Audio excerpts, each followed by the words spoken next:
Бүгін сіздерге виртуалды әлемге саяхат жасауға арналған Block.Labs атты жасанды интеллект сервисін таныстыратын боламын. Бұл жерде block.labs.com деген сайтқа кіреміз. Алдымен бұл сайтқа тіркелеміз. Осындай. Бұл жалпы Block.Labs 360 градустағы панорамалық фонмен, яғни бізге виртуалды турға ыңғайлы етіп, саяхаттарды ұйымдастырып береді. Ең алдымен мына жерге біз промпт жазуымыз керекпіз, әрине ағылшын тілінде. ChatGPT-ге енді өзіміз қандай тақырыпта виртуалды тур жасағымыз келеді, соны жазамыз.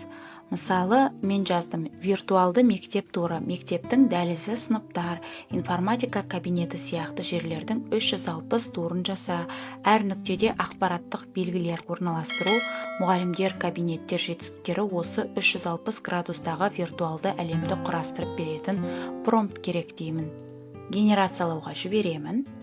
Міне ағылшынша бізге промпт жазып берді. Енді осы промптты біз копировать етіп Block.Labs'ке алып келеміз де осы жерге қоямыз.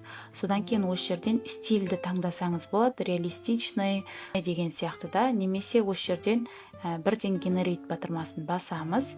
Көп сөйлемдерді әкеліп орналастыра алмаймыз және генерациялауға жібереміз. Осы жерде Skybox'ты бағалау туралы бірнеше сауалнамалар шығады.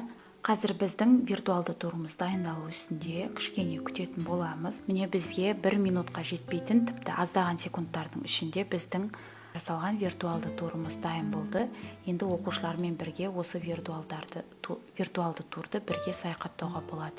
Яғни жоғарғы бөлігіне өтіп, төменгі бөлігіне мына бір бөлмені аралай отырып, осылайша біз саяхат жасай аламыз. Енді қазір мен информатика кабинетіне деп жаздым.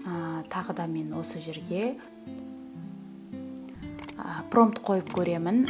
Бізде күніне 5 виртуалды турды жасауға мүмкіндік бар. Тегінін, мысалы, кей кездері сабақтарды ұйымдастырған кезде оқушылардың пәнге деген қызығушылықтарын арттыру үшін арасында осындай сияқты жасанды интеллектпен байланыстырып тапсырмаларды бергенге бұл сервис өте ыңғайлы. Яғни бұл жерде оқушылардың шығармашылық қабілетін, ой өрісін дамытуға өте жақсы.